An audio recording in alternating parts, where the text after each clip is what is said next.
ఇక mega DSC వ్యవహారంపై బాపట్లలో వైఎస్ఆర్సీపీ విద్యార్థి యువజన విభాగాల ఆధ్వర్యంలో భారీ నిరసన ర్యాలీ నిర్వహించారు. వైఎస్ఆర్సీపీ కార్యాలయం నుంచి ఎంజీ రోడ్ పాత బస్టాండ్ మీదుగా అంబేద్కర్ విగ్రహం వరకు ర్యాలీ చేపట్టారు. డిఎస్సిలో జరిగిన అక్రమాలపై విద్యాశాఖ మంత్రి నారా లోకేష్ రాజీనామా చేయాలని నిరసనకారులు డిమాండ్ చేశారు. ర్యాలీలో పెద్ద సంఖ్యలో విద్యార్థులు, యువకులు పాల్గొన్నారు.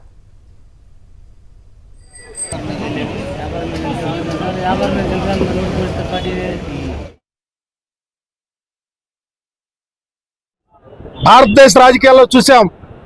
నేను ధర్మేంద్ర ప్రధాన్ ఏ విధంగా రిజైన్ చేశాడో, సిగ్గు శరం అనేది ఉంటే ఈరోజు మా నాయకులు, మా విద్యార్థి యువజన నాయకులు చేసినటువంటి రాష్ట్ర వ్యాప్తంగా జరిగిన ఈ కార్యక్రమంలో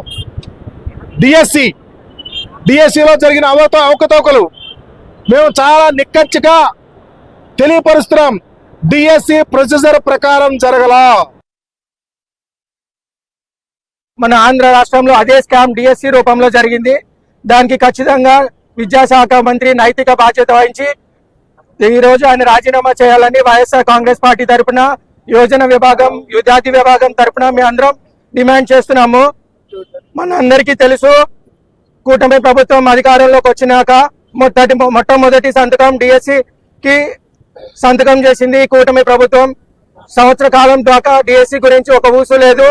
సంవత్సరం తర్వాత మెగా డిఎస్సి అని ఎలక్షన్ సమయంలో ఓదరగొట్టిన తెలుగుదేశం పార్టీ కేవలం 16,000 ఉద్యోగాలకు పరిమితమై అది మెగా డిఎస్సి కాదు, డగా డిఎస్సి అనే రూపంలో విద్యార్థులు ముందుకు తీసుకొచ్చింది. సమయానికి రీఎంబర్స్మెంట్ ఇస్తామనేటువంటి ఒక హామీతో తల్లిదండ్రులందరినీ మోసం చేసి, విద్యార్థులను మోసం చేసి కూటమి ప్రభుత్వంగా ఏర్పడ్డటువంటి 3-4 పార్టీల ప్రభుత్వం ఈ రోజున విద్యార్థులను పూర్తిగా విస్మరించి విద్యార్థులు రీఎంబర్స్మెంట్ లేక ఎందరో విద్యా వ్యవస్థలో, కాలేజీలో ఎంతో మంది ఇంజనీరింగ్ కాలేజీ మరి ముఖ్యంగా ఇంజనీరింగ్ మరియు వీటిలో ఎన్నో ఇబ్బందులు ఎదుర్కొంటూ చదువు మానేసేటువంటి పరిస్థితికి వచ్చారు. మెగా డిఎస్సి వ్యవహారంపై కాకినాడలో వైఎస్ఆర్సీపీ యువజన విభాగం నాయకులు ప్రభుత్వానికి వ్యతిరేకంగా నిరసన వ్యక్తం చేశారు.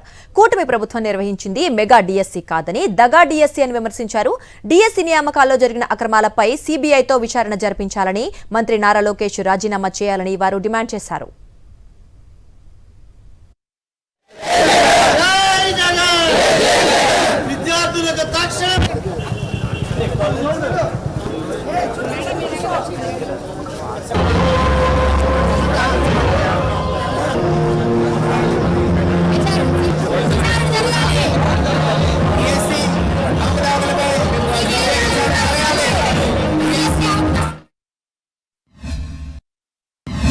ఈ రోజు చూసుకుంటే ప్రభుత్వం వచ్చిన తర్వాత ఏ ఒక్కరికి కూడా న్యాయం జరగలేదు.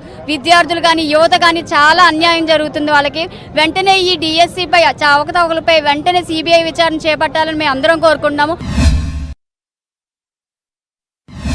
ఇస్తామన్న పథకాలు ఏవైతే ప్రామిస్ చేశారో, ఎవరైతే ఇప్పుడు సభలు పెట్టి మరి హామీలు ఇచ్చి దొల్లగొట్టాలో ఏ ఒక్క పథకం కూడా పూర్తిగా ఇవ్వడం జరగట్లేదు. ఇక్కడ ప్రతి ఒక్కరు కూడా, ప్రజలందరూ కూడా గలవెత్తి ఈ రోజు రోడ్ల మీదకి వచ్చి ధర్నాలు చేసి మీరు ఇస్తారని, అంగన్వాడీ వాళ్ళు కూడా ఈ రోజు వర్కర్లు రోడ్ల మీదకి వచ్చి మాకు ఇస్తానన్న, మాకు ఇచ్చిన హామీని ఎక్కడ నెరవేర్చలేదని చెప్పి రోడ్ల మీదకి వచ్చి ధర్నాలు చేస్తున్నాం. అయినా చూస్తున్నాం. ఈ రోజు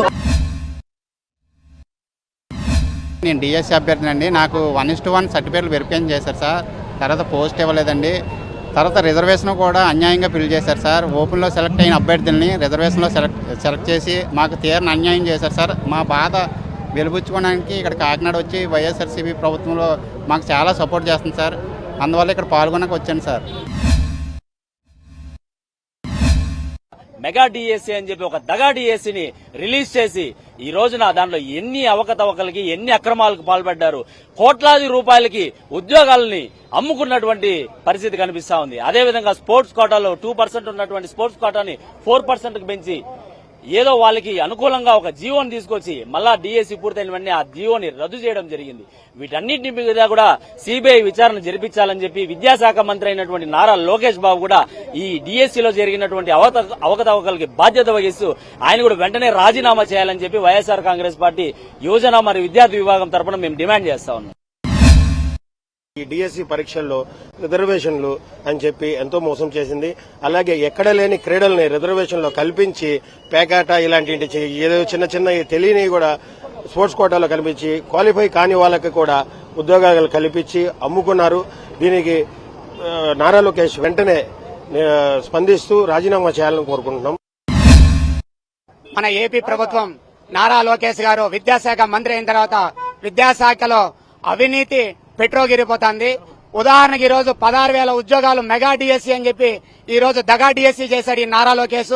నారా లోకేష్ గారు దీని బాధ్యత వహిస్తూ వెంటనే రాజీనామా చేయాలి. చంద్రబాబు నాయుడు గారు దీని మీద వెంటనే సిబిఐ ఎంక్వైరీ వేసి నిజానిజాలు ప్రజలకు తెలియజేయాలని చెప్పి ఈ డిఎస్సి సెలక్షన్స్ ఏదైతే ఉన్నాయో దాంట్లో అక్రమాలు జరిగాయని చెప్పేసి ఆరోపణలు వస్తున్నాయి. మరి నిజంగా ఎవరైతే ఎలిజిబిలిటీ పర్సెంట్ ఉన్నారో ఆ అభ్యర్థులకు మీరు వెంటనే న్యాయం చేకూర్చాలని చెప్పేసి కూడా మా తరపున మేము డిమాండ్ చేస్తున్నాం. అలాగే ఈ విద్యాశాఖ మంత్రి ఎవరైతే ఉన్నారో నారా లోకేష్ గారు తక్షణమే దీనిపైన స్పందించి ఆయన నిజంగా ప్రభుత్వం ఏ ఒక్క తప్పు చేయకపోతే నిజాయితీగా ఉన్నట్టయితే వాళ్ళు ప్రజలకు స్పష్టత ఇవ్వాలి కదా.